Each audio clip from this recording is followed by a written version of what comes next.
follow Amber on, I think, her sister's Instagram, because we really do look out for like talent, and we want to see every different person's experience in the sport or in the sports, in martial arts in general. And then I reached out to Amber, and she was so nice, and she gave us the opportunity to come down. And thank you to Phil for also giving us the opportunity to come down, because imagine having like 5 lads just stop in your gym. But anyway, let's get to the nitty gritty. And I don't really know much about kickboxing, as we know.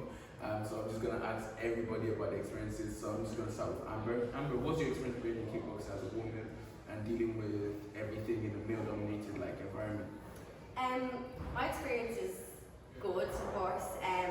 Harder in some ways, and also easier in some ways, because when you're a woman, it's a smaller pool. You know, it's easier to kind of climb the ladder, but at the same time, it's also really hard to get opponents. Like if you're at your weight, as a man or as a boy, like it's a lot. There's so many fellas going in there and doing it, and you just have so many options of opponents, and like you can only choose. Whereas like there's such little options for me, especially like when it comes to weight and when it comes to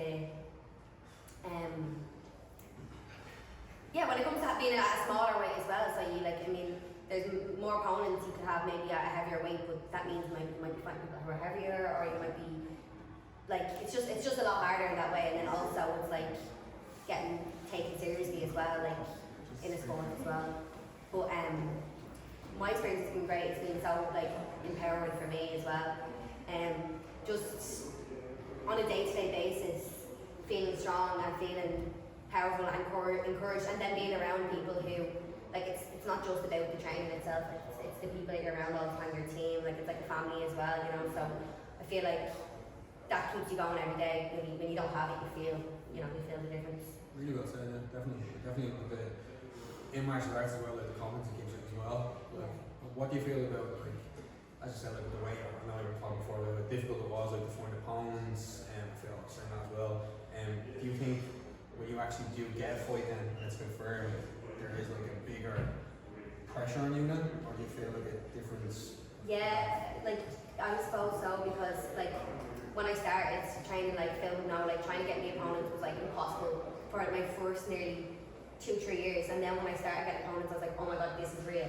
You know, so then you actually like, right, the reality hits and you're like, right, now I'm gonna step into the ring with someone and we're gonna try and kill each other.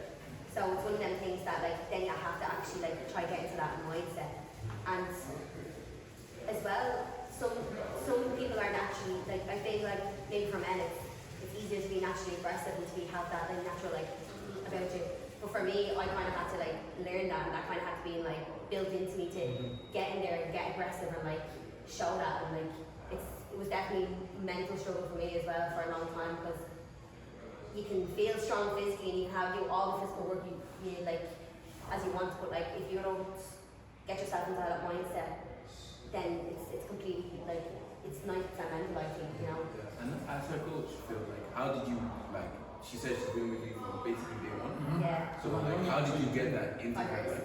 Like, how did you get? Because I find that like I train my book by my brother or a few other lads at the book. If they're not angry people, they just don't be angry. This fellow's always angry. This fellow's always angry. Yeah, this is not To be honest with you, a lot of martial arts is just stick to them, just being in it for the long run, you know, and just like, and with that comes loyalty. Like as much as I've stuck with Amber stuck with me all the way through as well, you know. I've got 2 really competitive girls at the moment, Amber being one and Victoria being the other, and like they're just amazing because like they work as hard as the lads. There's as much into it as the lads are.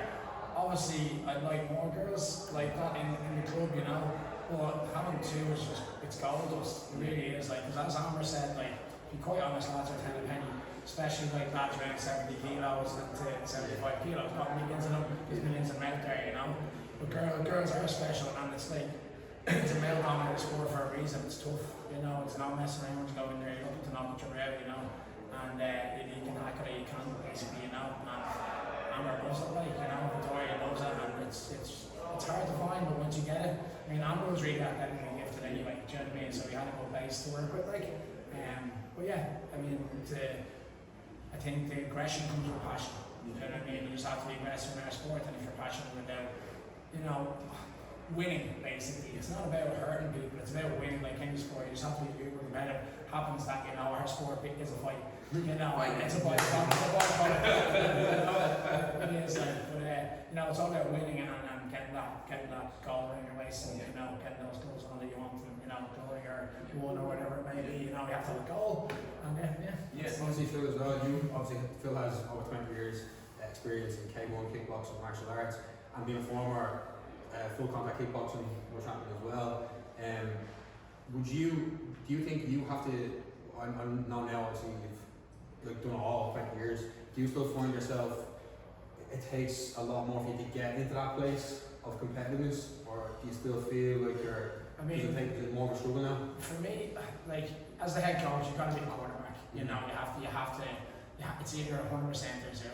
You know, and you're in or out. You know, I mean, it's all encompassing. I mean, Amber will tell you, like, I mean, as soon as I finish it, I'll probably be found like 7 fights, and you know, we're matching with the next thing. We're off to Birmingham this weekend with Victoria for a Five Nations type of fight. You know, so like it's non-stop. We were with Derry last weekend for an open. What do you do? 27 fights all Yeah, around, yeah. you know? So And then the weekend before, 7 fights. in one day, like, you know. So it's like if you haven't got mad passion for it, you're never going to keep up. Yeah. You know. So yeah, I mean, for me, it feels like what I was put on the earth to do. You know. I mean, can't imagine myself in any other profession now. Like, hear my voice, it's gone, like, but that comes in contender to me, like, you know. Yeah, I absolutely love it, and you know, the likes of Amber keep me going, you know, because she has dreams and hopes, ambitions with it, like, you know what I mean, and I'd love to fulfill them for her, like, you know. It's like Jordan is kind of the male version of Amber that I have. He's been with me from the very start as well, and he just took the Irish title there 2 weeks ago, which meant so much to me, like, you know. Jordan Dempsey. Jordan Dempsey, so yeah, again, that fuels me, and to see his hand raise and what I meant to Jordan, like, you know, that would push me for another year. Yeah, you know, yeah, that's brilliant. Obviously, as well, you said you fought down in Derry as well. Can you tell us a little bit about what happened? I know you weren't forced with the decision, but big respect. I think you guys in the ring. Can you tell us a little bit how you were went that day? So like it's the ISK Irish Open, and you go down, there's different weight categories, so I was 50 to 55. Anyways, I get there, and then I have my opponent set up, but then the opponent, something happened, she didn't want to fight anyway. She didn't want the smoke. She didn't want the smoke. Very diplomatic. Yeah, I'll be nice about it. Yeah, she didn't want the smoke, you should say. That's why you're different. But so because there's such little amount of girls, there was only one choice for me to take, and that was to take a weight division above me. Now I'm already light as it is, so like I weighed in, I think it was like 53 or something I weighed in at. Now that's not putting any weight either, you know what I mean? And then the other girl that I had the choice to fight, like she was 65 kg. And I took it, like there was no doubt that I was going to take it. I didn't go all the way up to Derry and put in all the work. Obviously I knew going in that I was going to have a disadvantage, but I'm not a bitch. But like I just went for it. For me, it was very frustrating, to be honest with you, because it's more of the same, you know, like girl, you know, without going into the details, we could have fought Amber, no problem, like, you know, and and that would have been a fair fight, you know, and again, Amber had an unfair fight, again, mad kudos to Amber for jumping in there, and as she said, not going to go all the way up there, not have a fight, but It was still a good fight, like it's still like, I still felt all okay. I ever want is a fair fight, you know, like that's been my ethos since day one. When we're matching fights and stuff, I never want the sandbag, I never want the gimme, you know, it's literally my guy, because anyway, the same weight, same record, let's get it on, you know, and that's all I ever ask for. I've had a good experience with that with taekwondo competition, international with competition. Everyone weighs in, there's sections made up, and then it's like, oh, there's this person in one person in the division, or there's 12 in the division above. Yeah. Do you want to go in and fight someone that you're probably going to beat, you're after paying all the money. It's the nature of open tournaments, I suppose. Yeah. You just want to get a fight, so like the same I said to me, Uncle Chris as well, he fought like, he used to weigh 62 kilos, he used to go to 76, used to fight 76 kilos and higher again. He's not the most vertically challenged man as well, shout out Chris. So he'd be fighting the big lads all the time, would not give a shit. But again, it's the same thing, would you rather go to a competition and get good fighting in, good competition? And experience at the end of the day. Experience as well, like, so fair play to that one. This is the thing with like amateur, like a lot of people are so scared to lose and so scared to fail that they hold themselves back from opportunities. Like for me, that's an opportunity for me to get better and to get in a ring with someone. They may be heavier, but at the end of the day, I'm getting 3 rounds with someone, and I'm going for that. That's experience for me. That's a little win in my head. You know what I mean? To keep myself going. Then I know when I do fight someone that's my weight that I can do it. I went in there with someone heavier. Why couldn't I do it with someone my own weight? But people stay away from trying to take those opportunities and like, because they're so scared. But like, to be honest with you, like opens are quite rare for us anyway. We generally do fight nights where obviously your opponent is already matched. You know exactly what's going on. So this was a little bit out of the ordinary for us, but a great experience. Again for me, like a couple of lads flew to the top that I didn't even see in training. Like they were quiet guys, you know. And I was like wondering every year, like, whoa, okay. You know, so I love those guys who come alive 100 nights as well. Like you know. I think from the sounds of it, you have the perfect mindset as well. The coach that like the way about dominating more experience and on the next one, like very strong. I want to ask you this as well. Obviously, I'm taekwondo, punching and kicking. My league is mostly boxing. We have Monty with boxing, some of the lads do kickboxing, jiu-jitsu, MMA. Have you ever gone into just doing boxing or MMA, either of you, or would you think about it? Well, the club that we train is an MMA club, so my official title is striking coach. You know, so I don't teach K1, and most of my guys in my class fight K1. When I bring the guys out, when I'm the boss, it's K1, but I'll do second corner for the MMA guys as well sometimes. And it has to make sense for the MMA. So that was it's why we went. I've been friends with Chris Fields, who's the boss man for years and years and years. So he's been striking coach through his career. So like the ethos was that K1, like Muay Thai is a little bit slow for MMA, right? Your base is too high, you're standing up too straight, you're too easy to take down, you know. Kickboxing too flaky, too light, like you know. So for the strikes, look. I didn't say it either. I mean for MMA, perfect transition. Just like it's not Aikido, you're gonna be arrested, right? It's a sensitive topic. We're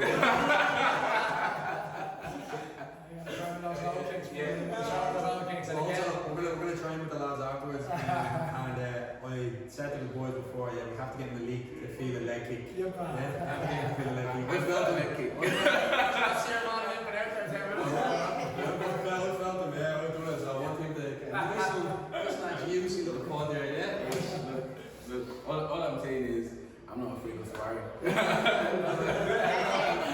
single person is tough until they feel like a good Muay Thai leg. What is it like, what's it like, first of all, Amber, obviously, like, your first experience sparring, what was that like for you? First, I loved it, to be honest. Obviously, the first time I got punched in the face is a shock, but I always loved it. Like, to be honest, I love sparring inside. My favourite day is Tuesday because I'm sparring on Tuesday. Like, it's your time to build up everything you're learning and just like display it, and without any nerves, without any pressure. You just. Well, you're mostly sparring men, no? Yeah, to be honest, well, we have our girls in there, like, so Vicky, one of the girls that I train with, like my teammate, she will spar, like, we're best friends, so we do everything. She's my best friend, but we obviously train together a lot, but if she has a fight coming up, or like, we don't do every single round together, you're mixing around all different people and lads, but the lads in there in the gym, like, they respect us as fighters. They like, I'm lucky in the way that our gym, they don't view us as, they're not like, that's the girls. They'll pull on you, you know, they'll absolutely be throwing haymakers at you, you're getting injured by fellas all the time. But I would rather that because, like, sometimes lads will be like, oh no, like, they'll go easy, they don't do that. Like, he would tell them, if he's seen someone going easy on me, he'd be like, what are you doing, you know what I mean? Because they're a fighter, that's not going to benefit me. The flip side. Yeah. And actually, if someone's trying to take a head, it's all about control, but if someone's trying to, like, go out any lad who's going to be any advanced as sparring should know his control. Should be levels. Yeah, exactly. But like, you are like sparring all ranges and different types of fellas, and there's different girls coming in and out as well, but like, it really. Saying that now, Vicky being there, the two girls bounce off each other very well, you know, they're both super competitive, they're both in the mix for fights all the time, you know. So, I mean, like, at least there's two, you know, so they can bounce off each other. You've got a couple of girls at lower level, they can spar at me, you know. But yeah, I mean, you get to the stage you need bodies, so you have to jump in with the lads, like, you know. So usually put the girls in with the lighter weight lads, obviously, like, because the girls are going to be faster anyway. So yeah, that's usually the way we work it. Yeah. Just still pretty simple. I've gotten this far, but when I say so. I can't say the same. You're a beautiful man.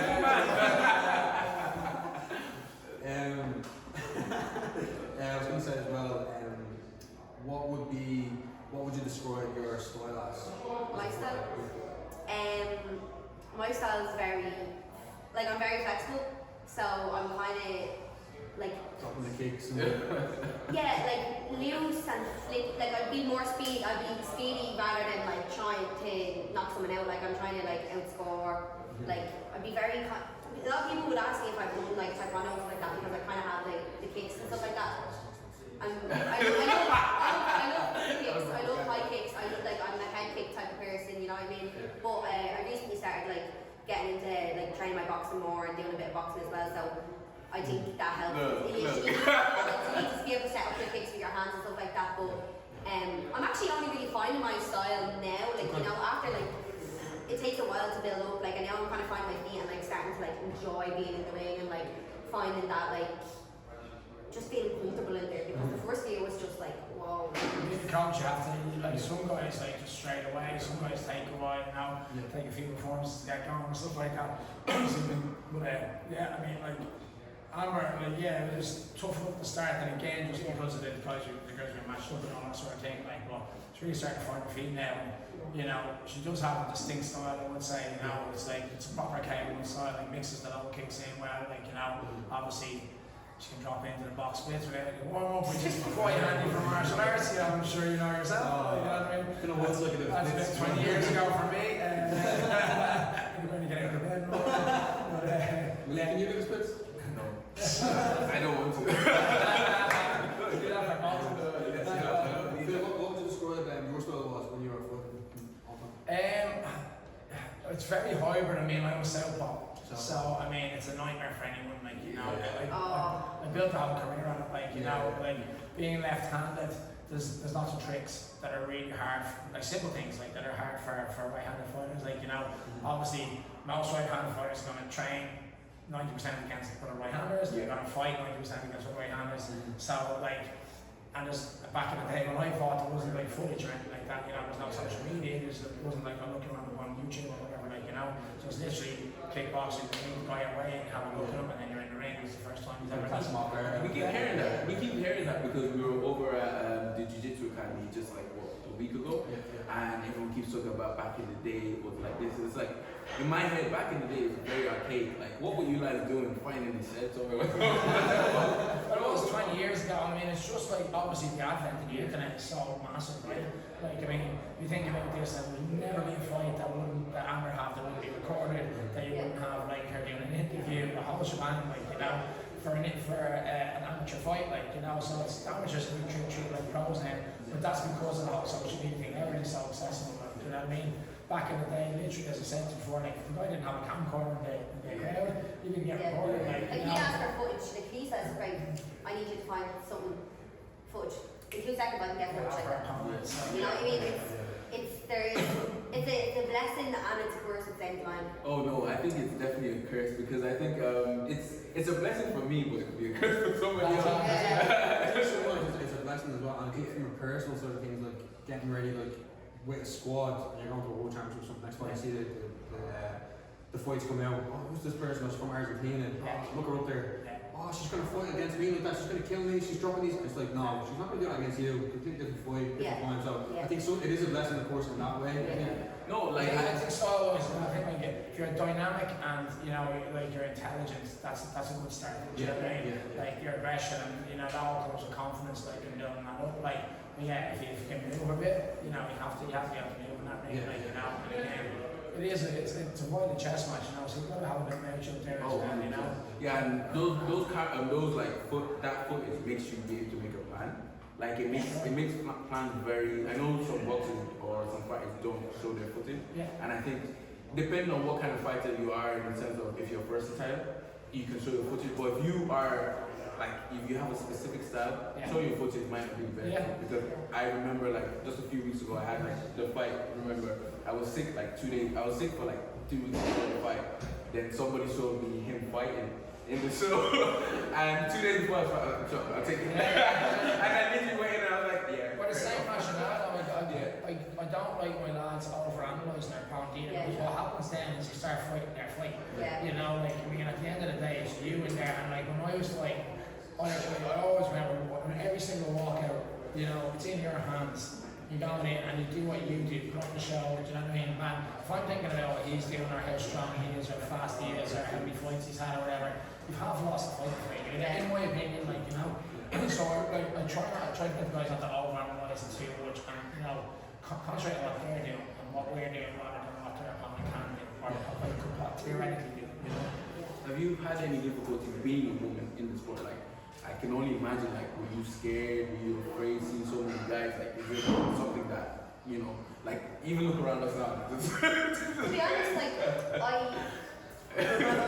like I grew up with brothers as well, so I'm actually used and I'm comfortable being around that many men, being around so much testosterone, and like I think it's nice to bring like it's like to bring feminine energy as well to a sport as well, and to bring it in like on fight nights and stuff like that. Like do you know what? It just doesn't bother me. Like there is certain things that like I mean you kind of overcome and being around such like because you'll notice like at the fights with when you have the lads, like we were at an all-female show that I fought on, it's Valkyries, and it's a really good show, and like the difference between the energy in the room, like with women, it's like such less of an ego, it's so like chilled out. The girls are your opponents walking past you, you're saying hello, you're like Very refreshing, it's very refreshing, but like I love the lads that I train with, and I've always been welcomed by them. They've never made me feel like any less just because I'm a girl.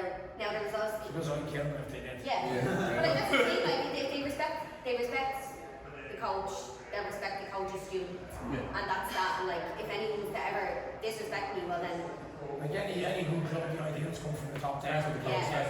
it's the role model. Ethos and all that, like, yeah, so, yeah, I really like Amber and Vicky are just two fighters, you know. And they do have a special place in the heart because they're recruits and they've been with me for ages, you know, and they're successful, but yeah, I mean, they're just Why part then? of the team.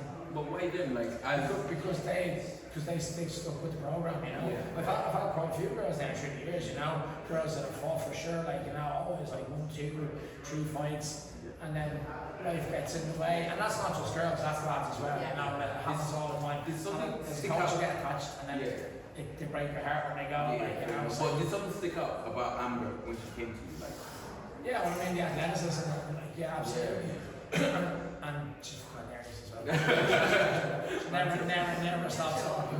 Never stops talking. So keeps us on our toes. I mean, we've been through a lot. I mean, like she knows, like outside the club, I'm a coach when I'm also having him come on our group and all that as well. Like anything that she needs, she can come to me, and that's 100% genuine. Like always on the end of the phone. Vicky's the same. I've had the ball on the shoulder at one stage. Everybody, you know. One thing about being a girl is like having girl fighters is gonna get the emotions. Like we'll cry. If it's not one of us, it's the other. You know. Equals as well. Well, that's great. Yeah, but like we are so much more emotional. Like and like he is like literally, he's not just a coach now. He's like everything else, and that you have to think with. I actually find like the girls like they cry more about life stuff. It's the Yeah. lads who when they lose a fight they're devastated. Like, the girls actually like are much more level headed. So that's where I came from. I've done I've quite happy with Oh, I mean, too. Oh, geez, 100%. Like, yeah. I was going to ask you as well, but did you find it difficult to go from a fighter into that like coach? I didn't. I mean, like to be honest with you, it's a weird thing. Like I always kind of knew I was going to be a coach. And I actually started karate, like you know, and even then, like when I was up like on brown belt or whatever, I was just you can never get the club. I loved it. Like so, I started assistant coaching and stuff. You know, going and teaching the kids all that sort of stuff. You know, and I loved it. Like so, when I was fighting, I was doing a bit of coaching. I do believe like to be a fighter, you have to be quite selfish. And being a coach, you have to be completely selfless. You know what I mean? So like. Yeah, well, like when my fighting career was coming to an end, I knew I was going to coach. It just, yeah, It's not so yeah, it's just almost a balance. how do you deal with like injuries? Like, Injuries is a really tough one. Like it is. I mean, each fighter's probably going to deal with it slightly differently, just like people deal with life differently. For me, an injury finished my career, and I kind of made my peace with it. To be honest with you, it was a nightmare. An injury was in my eye, and eyes are so delicate, and I had a really hard time for a good few months. Like had a couple of operations and stuff. But that aside, I mean, like, yeah, you know what you're getting into. You know what I mean? Like, if like I had 2 guys knocked out pretty bad on the last show, not Derry with the one before, and I could count on one hand in 20 years the amount of guys I've had filled in like that. You know, just having to on one show. But it doesn't like, you know, I'm not squeamish about it. It's like, yeah, you got knocked out. It's on you, baby. Do you know what I mean? It's simple as that. It's part of the game. You know it. Like, you know, I've heard people in the ring, you know, I'm bad, but I've knocked them out, and you know, broke his bones and stuff like that, and gone for points to them after. You know, it's part of the involvement in the game. Exactly. Yeah. Well, it's a sad part. No, it's a sad part. But anyway, one last thing, Amber, what would you like to say to like little girls who want to join the sport and want to be part of it? I think go for it. Like I can't stress this enough.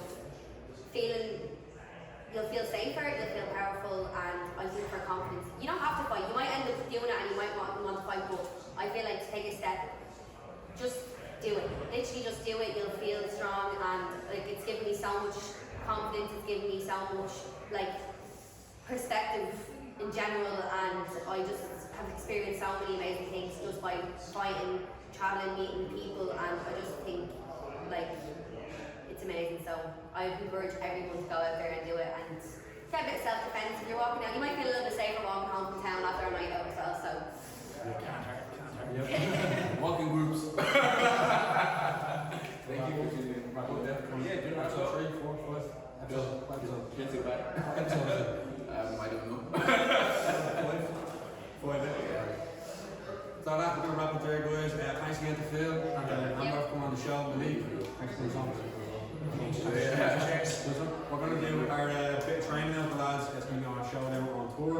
Make sure you like, subscribe, and follow the page as well. And make sure you follow the two boys as well, and the KF Instagram page as well. Cheers. So so the socials. I've got 2 Instagrams. KFK1 is my KFK1 martial arts. K1 martial arts. Sorry. Thanks, Amber. Or Phil it's Night K1. and then Team KF Martial Arts is the MMA. You're fighters, Yeah. Tag them as well. Exactly. That's Thanks again, lads. Come on. Thank Cheers. you. Cheers, guys.